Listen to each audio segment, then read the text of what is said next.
आज का टॉपिक है क्लास 12 की फिजिक्स का पहला चैप्टर है वैद्युत आवेश तथा वैद्युत क्षेत्र। इसको अंग्रेजी में electric charge and electric field कहते हैं।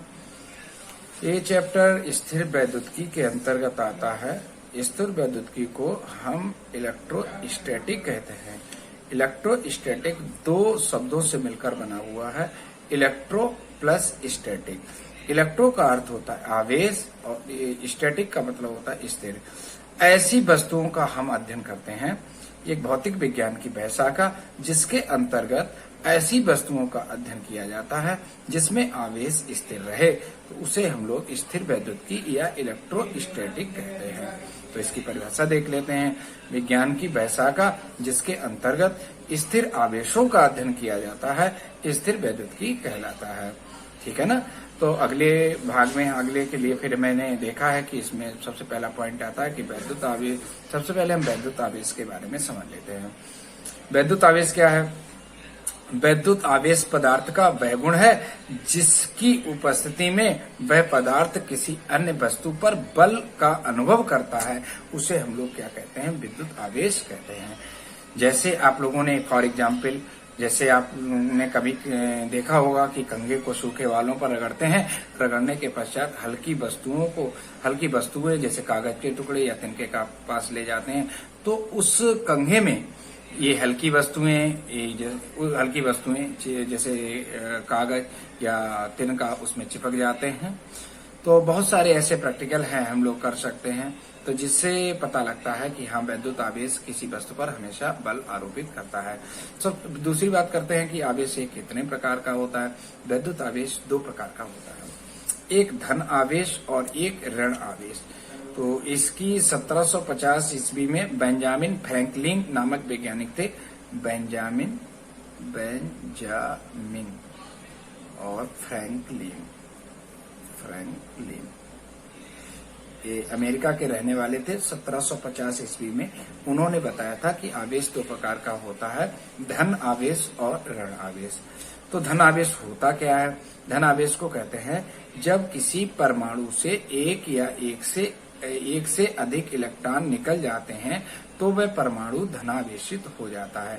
अर्थात जब किसी परमाणु से इलेक्ट्रॉन निकल जाए तो वो परमाणु कैसा हो जाएगा? धनावेशित हो जाएगा। जैसे Na के ऊपर एक पॉजिटिव लिखा है, इसका मतलब है कि सोडियम से एक इलेक्ट्रॉन निकल गया। Mg के ऊपर एक पॉजिटिव लगा, इसका मतलब Mg से एक इलेक्ट्रॉन निकल गया। तो फिर इसके बाद हम लोग बात करते हैं ऋणावेश क्या है। जब किसी परमाणु में एक या एक से अधिक इलेक्ट्रॉन आ जाते हैं, जब किसी परमाणु पर एक या एक से अधिक इलेक्ट्रॉन आ जाते हैं तो वो परमाणु ऋणावेशित हो जाता है। जैसे ऑक्सीजन के पास 8 इलेक्ट्रॉन होते हैं और 8 इलेक्ट्रॉन 2 इलेक्ट्रॉन और आ गए, माइनस लगा, -2 लगा। -2 का मतलब होता है इस पे 2 इलेक्ट्रॉन और आ गए, तो कितने हो गए? 10 इलेक्ट्रॉन हो गए। तो इसी तरीके से किसी पे पॉजिटिव चार्ज लगा, पॉजिटिव चार्ज का मतलब होता है धनावेश और धनावेश का मतलब होता है इलेक्ट्रॉनों की कमी, और ऋणावेश का मतलब होता है इलेक्ट्रॉनों की अधिकता। यदि किसी चालक से या किसी परमाणु से इलेक्ट्रॉन निकल जाते हैं तो वो परमाणु धनावेशित हो जाता है, और जब किसी परमाणु पे इलेक्ट्रॉन आ जाते हैं तो वो परमाणु कैसा हो जाता है? ऋणावेशित हो जाता है। अगला भाग है। फिर इसके बाद बताया जाता है कि मैंने देखा है कि जो सजातीय आवेश हैं, लिखा है नोट में, लिखा है सजातीय आवेश के बीच प्रतिकर्षण बल, लिखा है सजातीय आवेश के बीच प्रतिकर्षण बल, एक मिनट, सजातीय आवेश के बीच प्रतिकर्षण बल तथा विजातीय आवेश के बीच आकर्षण बल कार्य करता है। कहने का मतलब है कि अगर ये दो पॉजिटिव आवेश रखे हुए पास रखे हुए हैं तो इनके बीच में कौन सा बल कार्य करेगा? प्रतिकर्षण। मैंने लिख भी दिया है। और इसके बाद एक निगेटिव है और दूसरा भी निगेटिव है, तो ये समान आवेश हैं। तो समान आवेश के बीच में कौन सा बल कार्य करता है? प्रतिकर्षण बल। एक आपका पॉजिटिव है और दूसरा निगेटिव है, तो इनके एक ऐसे बल हैं। ये कितने कैसे आवेश हैं? विपरीत आवेश हैं। तो विपरीत आवेश के बीच में कौन सा बल कार्य करता है? आकर्षण बल। ये समझ में आ गया होगा कि समान आवेशों के बीच में प्रतिकर्षण बल, ये समान आवेश हैं, समान आवेशों के बीच में प्रतिकर्षण बल, और जबकि विपरीत आवेशों के बीच में आकर्षण बल कार्य करता है। अगला पॉइंट है कि आवेश संरक्षण का नियम। आवेश संरक्षण का नियम क्या होता है कि आवेश को ना ही उत्पन्न किया जा सकता है और ना ही नष्ट किया जा सकता है, बल्कि इसे एक रूप से दूसरे रूप में स्थानांतरित किया जा सकता है। इसे हम लोग आवेश संरक्षण का नियम कहते हैं। और आवेश को कहने का मतलब है कि आवेश हमेशा स्थिर रहता है और कुल आवेश, किसी परमाणु पर कुल आवेश शून्य होता है। जैसे एक इलेक्ट्रॉन है और एक पॉजिट्रॉन है। इलेक्ट्रॉन पर ऋणावेश होता है और पॉजिट्रॉन पर धनावेश होता है। जब इन दोनों को जोड़ दें तो कुल आवेश कितना हो जाएगा? शून्य हो जाएगा। जब ये आपस में दोनों मिल जाते हैं तो इससे दो नए गामा फोटॉनों की उत्पत्ति होती है। ठीक है ना? अर्थात धनावेश और ऋणावेश मिलकर उस परमाणु का कुल आवेश शून्य हो जाता है। ठीक है ना? तो किसी परमाणु का कुल आवेश कैसा होता है? शून्य होता है। अगला आता है आवेश का क्वांटीकरण। आवेश का क्वांटीकरण। आवेश का क्वांटीकरण क्या है? जब किसी आवेशित कण के आवेश को नापें तो वह आवेश सदैव इलेक्ट्रॉन के आवेश का पूर्ण गुणज होता है। कहने का मतलब यह है कि किसी भी परमाणु का कोई भी आवेशित कण है, अगर उसका आवेश देखा जाए तो इलेक्ट्रॉन के आवेश का पूर्ण गुणज होगा। इलेक्ट्रॉन का आवेश कितना होता है? 1.6 इंटू 10⁻⁻19 कूलम होता है। ठीक है ना? अगर कोई 90 कण के लिए, 90 इलेक्ट्रॉन के लिए अगर कोई आवेश पूछे तो उसके लिए आवेश कितना होगा? Q बराबर Ne। आवेश की प्रकृति दो प्रकार की होती है, एक धनावेश और एक ऋणावेश। इसीलिए आवेश को क्या लिख दिया जाता है? पॉजिटिव और निगेटिव। ठीक है ना? तो यहाँ पर n की वैल्यू क्या हो सकती है? 1 हो सकती है, 2 हो सकती है, 3 हो सकती है। परंतु n की वैल्यू कोई पूछे कि 1.5 हो सकती है तो नहीं, असंभव। n की वैल्यू कैसी होगी? पूर्ण गुणज होगी। ठीक है ना? अगला पॉइंट आता है इलेक्ट्रॉन सिद्धांत। अगला पॉइंट क्या आता है? इलेक्ट्रॉन सिद्धांत आता है। तो इलेक्ट्रॉन सिद्धांत क्या है? एक बार इसे भी समझेंगे। इलेक्ट्रॉन सिद्धांत को, प्रत्येक पदार्थ किससे मिलकर बना होता है? अणुओं से मिलकर बना होता है। ये लिखा भी है इसमें, प्रत्येक पदार्थ अणुओं से मिलकर बना होता है और अणु परमाणुओं से मिलकर बने होते हैं। तो और परमाणु किससे मिलकर बना होता है? नाभिक से और इलेक्ट्रॉन से मिलकर बना होता है। नाभिक पर धनावेश होता है। नाभिक कैसा होता है? धनावेशी। क्यों? क्योंकि नाभिक में होता है प्रोटॉन और न्यूट्रॉन। तो प्रोटॉन होता है धनावेशित और न्यूट्रॉन पर कोई भी आवेश नहीं होता है। तो धनावेशित और बिना आवेश वाला मिलाते हैं तो पूरा नाभिक कैसा हो जाएगा? धनावेशित हो जाएगा। और इलेक्ट्रॉन कैसे होते हैं? ऋणावेश। इलेक्ट्रॉन पर ऋणावेश होता है। जितना इस नाभिक पर धनावेश होगा, इलेक्ट्रॉन पर उतना ही ऋणावेश होगा। अर्थात ये पूरा परमाणु उदासीन होता है। इसी तरीके से पूरा परमाणु उदासीन होता है। इलेक्ट्रॉन का आवेश होता है 1.6 इंटू 10⁻⁻19। प्रोटॉन का आवेश भी 1.6 इंटू 10⁻⁻19 कूलम होता है। लेकिन फर्क क्या है? इलेक्ट्रॉन पर ऋणावेश होता है, प्रोटॉन पर धनावेश होता है। न्यूट्रॉन पर कोई भी आवेश नहीं होता है। अगला पॉइंट है कि वैद्युत आवेश का मात्रक हम किस तरीके से ज्ञात करते हैं? तो हम लोग जानते हैं, छोटी क्लासों में भी मैंने पढ़ा था कि वैद्युत धारा बराबर होता है वैद्युत आवेश बटे समय होता है। तो यहां से अगर क्रॉस मल्टीप्लाई करते हैं तो यहां से वैद्युत आवेश बराबर निकलेगा वैद्युत धारा। क्रॉस मल्टीप्लाई ऐसे कर दें तो यहां से क्या निकलेगा? वैद्युत धारा इक्वल वैद्युत आवेश इक्वल वैद्युत धारा इंटू समय। तो वैद्युत धारा का मात्रक होता है एम्पियर और समय का मात्रक होता है सेकंड। एम्पियर इंटू सेकंड को क्या कहा जाता है? कूलाम कहा जाता है। ये आपका एसआई पद्धति में आवेश का मात्रक है।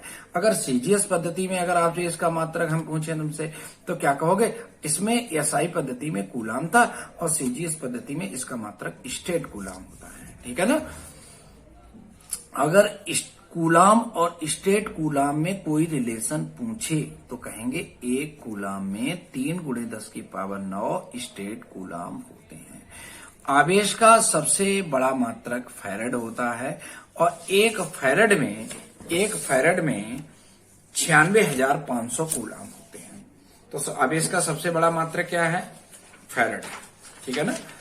तो अन्य भी मात्रक हैं, जैसे बात करते हैं अन्य मात्रक होते हैं, जैसे आपका माइक्रो को म्यू से डिनोट करते हैं। माइक्रो को किससे डिनोट करते हैं? म्यू से डिनोट करते हैं। माइक्रो का मतलब 10⁻⁻6। स्मॉल m का मतलब होता है मिली होता है। मिली का मतलब 10⁻⁻3। स्मॉल n का मतलब नैनो होता है। नैनो का मतलब 10⁻⁹ पी फॉर पिको होता है। पिको का मतलब 10⁻12। m का फॉर मेगा होता है। मेगा का मतलब 10⁻+6 होता है। cm का मतलब सेंटीमीटर होता है। 10⁻⁻2 होता है। ये आपका बी फॉर बिलियन होता है। बिलियन का मतलब 10⁻9 होता है। जैसे कहीं पर मैंने देखा किसी का आवेश लिखा था 5 माइक्रो कूलाम। तो ये माइक्रो का मतलब मैंने समझा था, माइक्रो का मतलब 10 टू पावर -6, तो यहाँ पर 5 इंटू 10 टू पावर -6 और कूलाम लिखा था, कूलाम का मतलब सी लिख दिया। अगर जैसे मान लेते हैं किसी का आवेश लिखा हुआ 10 पिको कूलाम लिखा हो, तो मैंने देखा कि पिको कितने का होता है सर, 10 की पावर -12 का होता है, तो 10 इंटू 10 टू पावर -12 लिख दिया और कूलाम लिख दिया। इसी तरीके से आवेश हम लोग सेट कर देते हैं। फिर आवेश का विमीय सूत्र कैसे निकालते हैं, तो बड़ा आसान है आवेश का विमीय सूत्र निकालना। हम लोगों ने फार्मूला पढ़ा था, Q बराबर IT होता है। I फॉर धारा होती है और धारा का मात्रक होता है एम्पियर और इसकी विमा होती है कैपिटल A। और T क्या है, समय। तो समय की विमा क्या होती है, कैपिटल T, और समय का मात्रक क्या होता है, सेकंड। लेकिन मुझे विमा चाहिए, तो आवेश की विमा कैसे निकालेंगे, एम्पियर, धारा का मात्रक एम्पियर, इसकी विमा क्या होगी A, समय की विमा कैपिटल T, और इन दोनों को मैच करके लिखते हैं तो क्या बनेगा AT। तो इस तरीके से आवेश की विमा क्या होती है, AT होती है। एक आवेश में, ये क्वेश्चन देख लेते हैं इस पर आधारित, एक कूलाम आवेश में इलेक्ट्रॉनों की संख्या ज्ञात करो। तो हमें एक कूलाम आवेश, क्या लिखा है, एक कूलाम आवेश, आवेश कितना दे रखा है, एक कूलाम दे रखा है, ठीक है ना। और इसमें मुझे क्या निकालना, इलेक्ट्रॉनों की संख्या निकालनी है। इलेक्ट्रॉनों की संख्या को हम लोग क्या कहते हैं, एन। मुझे एन फाइंड करना है। कैसे फाइंड करेंगे, मेरे पास कोई ऐसा फार्मूला है, हाँ बिल्कुल है, Q बराबर NE। मुझे Q दे रखा है, N पूछा गया, तो यहां से अगर N की वैल्यू निकालें तो E कहां चला जाएगा, अपॉन में चला जाएगा। तो यहां से N की जो वैल्यू आएगी वो कितनी आएगी, Q अपॉन E। Q क्या है, आवेश। आवेश कितना दे रखा, एक कूलाम, हमने एक कूलाम लिख दिया है ना। आवेश कितना लिखा मैंने, एक कूलाम। E की वैल्यू कितनी है, 1। अब आप लोगों को दिखाई दे रहा होगा कि 10 नहीं है, 10 बाद में आ गया, यहां से पॉइंट हटा तो एक 0 आ गया था। E की वैल्यू कितनी है, E की वैल्यू फिक्स होती है, इलेक्ट्रॉन का आवेश होता है 1.6 इंटू 10 टू पावर -19 होता है। यहां से पॉइंट हटाया, पहले मैंने कहा था 1 है यहाँ पे, यहां से पॉइंट हटाएंगे, ऊपर एक 0 बढ़ा देंगे, तो ऊपर कितना हो जाएगा 10, ऊपर 10 हो गया, नीचे कितना हो गया 16 हो गया। ये माइनस का 19 है, ऊपर चला गया, प्लस का 19 हो गया। मुझे 16 से 10 में भाग करना है, हमने भाग कर दिया। 16 से मुझे भाग करना है 10 में, कर लीजिएगा भाग। यहाँ से पॉइंट लगाएंगे, एक 0 बढ़ाएंगे, 16 छंग 96 होंगे, है ना। तो कितना होगा, बचेगा 4, पॉइंट लगा था, 0 बढ़ा लेंगे, 16 दूनी 32, कितना बचेगा 8, पॉइंट लगा था, एक 0 और बढ़ा लेंगे, 16 पंचे 80। इस तरीके से इसका भाग करने पर आंसर कितना आएगा, 0.625। 10 की पावर -19 ऊपर चला गया, प्लस का 19। अब दशमलव को हम लोग एक अंक वाद, जिसे कहते हैं वैज्ञानिक पद्धति, तो वैज्ञानिक पद्धति में इसका जो मान होगा, पॉइंट इधर आ जाएगा, तो 6.25 और इधर से पावर 1 कम हो जाएगी, 19 थी तो कितनी बचेगी 18, अर्थात इलेक्ट्रॉनों की संख्या कितनी हो जाएगी, 6.25 इंटू 10 टू पावर 18 होगा। हमने आप लोगों को बताया था, जब दशमलव इधर जाता है तो पावर माइनस की होती है, जब दशमलव इधर जाता है तो पावर प्लस की होती है। दशमलव एक अंक जब इधर आया तो कितने, एक पावर माइनस हो जाएगी। जब एक पावर माइनस हो जाएगी तो 19 में एक माइनस करेंगे तो कितना बचेगा, 18 बचेगा, ठीक है ना।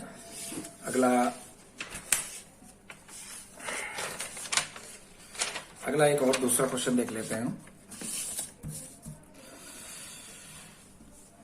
यदि किसी चालक पर 400 इलेक्ट्रॉनों की अधिकता है तो उस चालक पर आवेश की गणना कीजिए।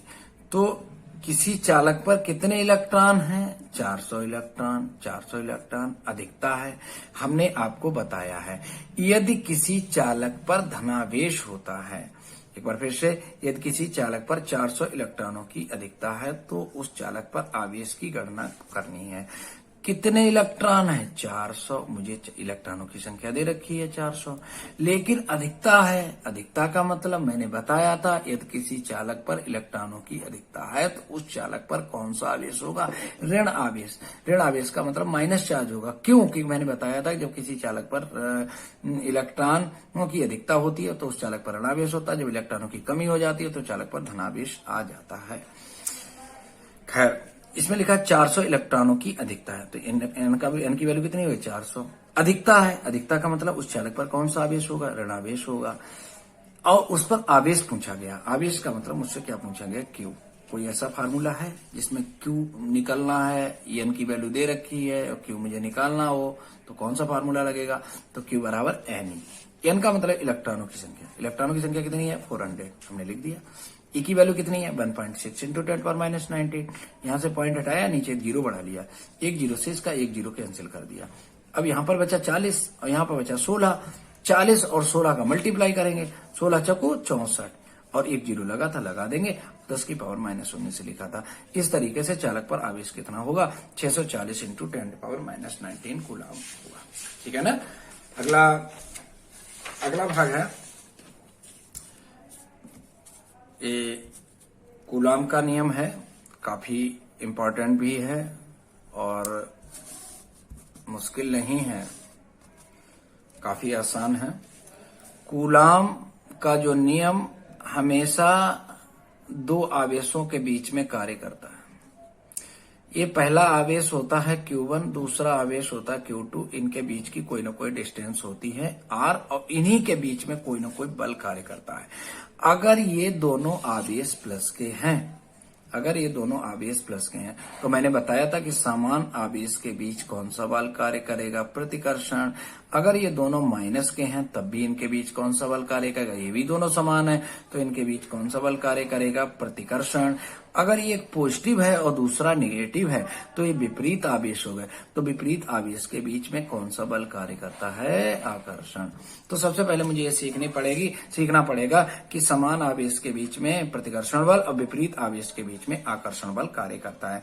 तो कूलाम का जो बल, कूलाम ने जो बात करी है वो दो आवेशों के बीच में बात करी है। सबसे पहले इन्होंने दो आवेश रखे, इनके बीच की डिस्टेंस कितनी थी, R थी। इसे पहला आवेश कहा, इसे क्या कहा, दूसरा आवेश। इन्होंने कहा दो आवेशों के बीच कोई ना कोई बल कार्य करेगा, या तो वो आकर्षण होगा या तो प्रतिकर्षण होगा। फिलहाल हम लोग उसका एक इकट्ठा नाम दे देंगे, वैद्युत बल। तो कहेंगे दो आवेशों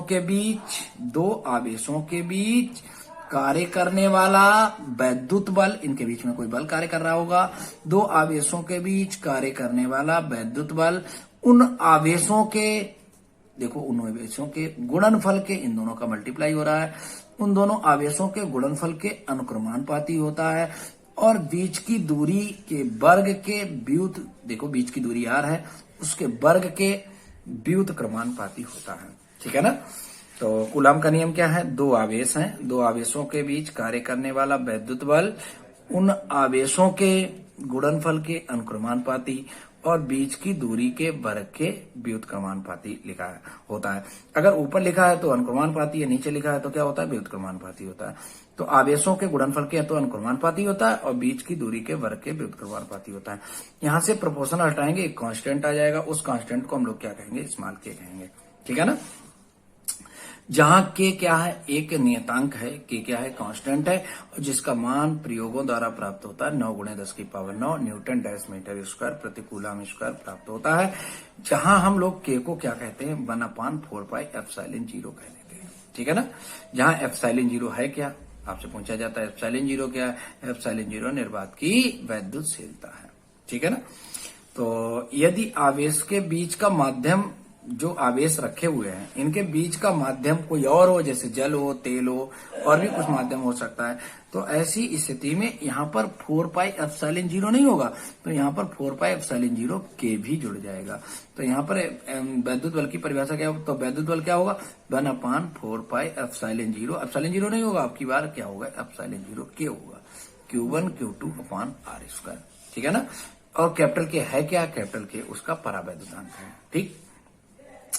अगर मैं क्वेश्चन नंबर फर्स्ट को आपस में डिवाइड कर देते हैं तो हम लोग सेकंड को ऊपर कर देंगे, फर्स्ट को नीचे कर देंगे। डिवाइड करने पर क्या मिलेगा, 1/k मिलेगा। अर्थात जो किसी माध्यम का बल निकालें और निर्वात के लिए वैद्युत बल निकालें तो ये कैसा निकलता है, ये 1/k प्राप्त होता है। k क्या है, परावैद्युतांक है। हवा के लिए इस परावैद्युतांक की वैल्यू 1 होती है। हवा के लिए या निर्वात के लिए इसकी परावैद्युतांक की वैल्यू कितनी होती है, 1 होती है। अभ्रक के लिए परावैद्युतांक की वैल्यू 6 होती है। पानी के लिए परावैद्युतांक की वैल्यू 80 होती है। और किसी धातु के लिए अगर आपसे पूछा जाए तो इसकी परावैद्युतांक की वैल्यू कितनी होती है, इनफाइनाइट होती है। बहुत इंपॉर्टेंट है कूलाम का नियम। अगले में हम आप लोगों को ε0 का मान और मात्रक सिखाएंगे।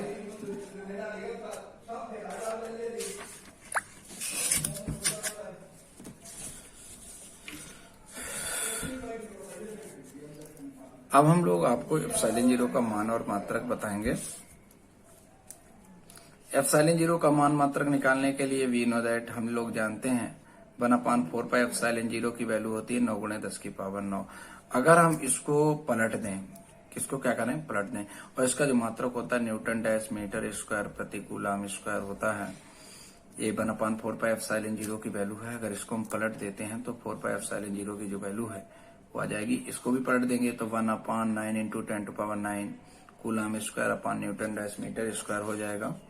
यहां से एप्सिलॉन जीरो की वैल्यू निकालेंगे तो 4 अपान में आ जाएंगे। 4 कहां चले जाएंगे, अपान में, देखो आ गए 4 अपान में, ठीक है ना। तो पाई की वैल्यू होती है 3.14, इसका मात्रक भी चेंज हो जाएगा, coulomb square upon newton dash metre square हो जाएगा। पाई की वैल्यू 3.14 लिख दी, यहाँ से पॉइंट हटाए, ऊपर 2 जीरो बढ़ा दिए। 4 से मैंने 100 को कैंसिल कर दिया, 4 से 100 को जो कैंसिल करेंगे तो कितना आएगा, 25 आएगा। और इन दोनों का मल्टीप्लाई कर लेंगे, इन दोनों का मल्टीप्लाई करेंगे तो 2826 आएगा, और 10 की पावर प्लस का 9 है ना। तो ये अब मैंने देखा कि मैं इसमें भाग नहीं कर सकता हूं, इसलिए हमने क्या करेंगे, 1000 से मल्टीप्लाई करेंगे और 1000 से डिवाइड करेंगे, तो ऊपर हो जाएगा 25,000 हो जाएगा। ऊपर कितना हो जाएगा, 25,000 हो जाएगा, और नीचे कितना हो जाएगा, 2826 हो जाएगा।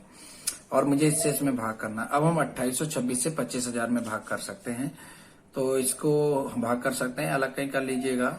2826 से जब 25,000 में भाग करेंगे तो आंसर मिलेगा आपको 8.85 मिलेगा। 9 और 3 कितने हो गए, 12 हो गए। प्लस के 12 ऊपर गए तो किसके हो गए, माइनस के 12 हो गए। ये coulomb square upon newton dash metre हो गया।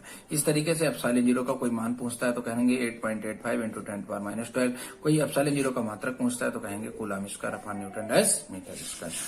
अब हम लोग एप्सिलॉन जीरो की बीमा पढ़ेंगे। एप्सिलॉन जीरो की बीमा पढ़ना बड़ा आसान है, बहुत निकालना आसान है। एफ क्या है, बल है, इसका मैंने फार्मूला अभी पढ़ा था, ये वैद्युत बल है, इसका मैंने फार्मूला पढ़ा था 1/4 एप्सिलॉन जीरो Q1 Q2/R², ठीक है ना। तो मुझे एप्सिलॉन जीरो के लिए चाहिए बीमा, तो एप्सिलॉन जीरो को इधर ले जाएंगे और एफ को कहां ले जाएंगे, इधर नीचे ले जाएंगे। तो क्या निकलेगा, एप्सिलॉन जीरो इक्वल निकलेगा 1/4 Q1 Q2/FR²।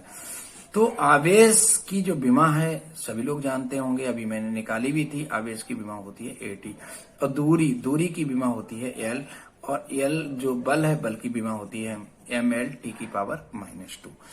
तो आवेश के स्थान पे मैंने AT लिख दिया, फिर ये आवेश लिखा, आवेश के स्थान पे AT लिख दिया। F क्या है, बल की बीमा mL/10⁻²। R क्या है, दूरी की बीमा L² हो जाएगी ना। ये m की पावर प्लस की 1 ऊपर गई, किसकी हो गई, माइनस की 1। L की पावर 2 और 1 कितनी, 3 ऊपर गई, किसकी हो गई, -3।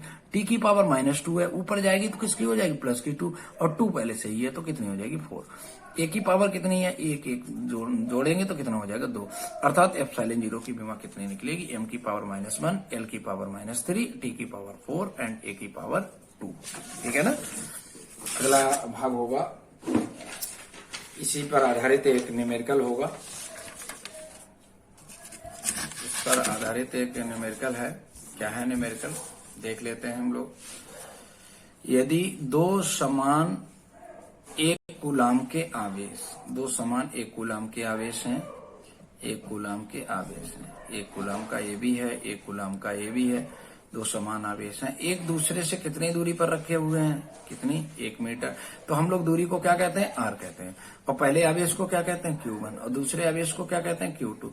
इसका मतलब Q1 की वैल्यू 1 कूलम हो गई, Q2 की वैल्यू भी 1 कूलम हो गई, R का मतलब दूरी कितनी हो गई, वो 1 मीटर हो गई, ठीक है भाई।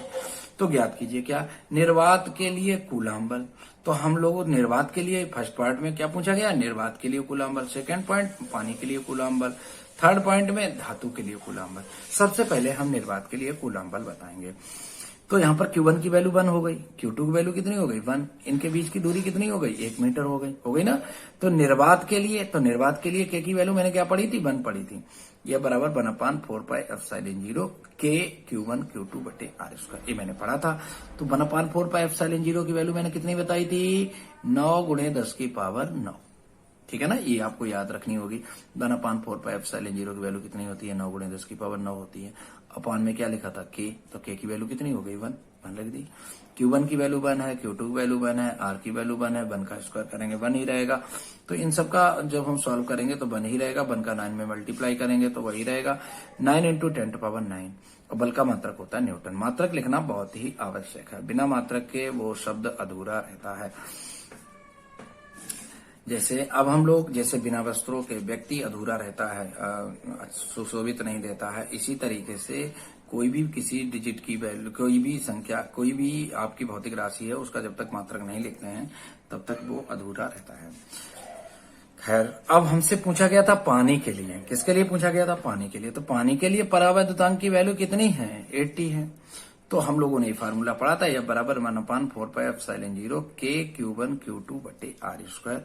तो 1/4πε0 का सबसे पहले मान लिख लेंगे 9 × 10 की पावर 9। K की वैल्यू 80 है, Q1 की वैल्यू 1 है, Q2 की वैल्यू 1 है, R की वैल्यू कितनी है? 1। एक जीरो से इसका एक जीरो कैंसिल हो गया। यहाँ पर कितना बचेगा? 9। यहाँ पर कितना बचेगा? 8। इसके पास 9 पावर थी, एक जीरो, एक पावर कट गई, तो कितनी बचेगी? 8। 8 से जब 9 से में भाग करेंगे तो 1.125 इंटू 10⁸ न्यूटन आएगा ना। इसका सेकंड जो मेथड होगा, इसके सेकंड मेथड को सीख लीजिएगा। मैंने पढ़ा था किसी भी माध्यम के लिए, ये किसी भी माध्यम के लिए है, और ये वैद्युत बल निर्वात के लिए है। और इसका जो फार्मूला पढ़ा था 1/K, इनके बीच में एक रिलेशन, मैंने एक फार्मूला भी ड्राइव कराया था, 1/K होगा। तो Fe किसी भी माध्यम का Fe मुझे नहीं पता है, माध्यम के लिए वैद्युत बल Fe, और ये किसके लिए? निर्वात के लिए। तो निर्वात के लिए वैद्युत बल हम निकाल चुके हैं। कितना निकाला था? 9 × 10 की पावर 9। और K की वैल्यू कितनी थी? K की वैल्यू 80 होगी पानी के लिए, ठीक है ना। इसको हम लोग क्रॉस मल्टीप्लाई कर देंगे तो क्या निकलेगा? माध्यम के लिए Fe, ये निकलेगा 9 × 10 की पावर 9/80। सही है ना। एक जीरो इसका कैंसिल कर देते हैं, 8 से 9 में भाग करेंगे तो कितना आएगा? फिर से वही 1.125 और 10⁸ न्यूटन। ठीक। अब उसने पूछा है, तीसरा पॉइंट है, उसने धातु के लिए पूछा। किसके लिए पूछा है? धातु के लिए पूछा है।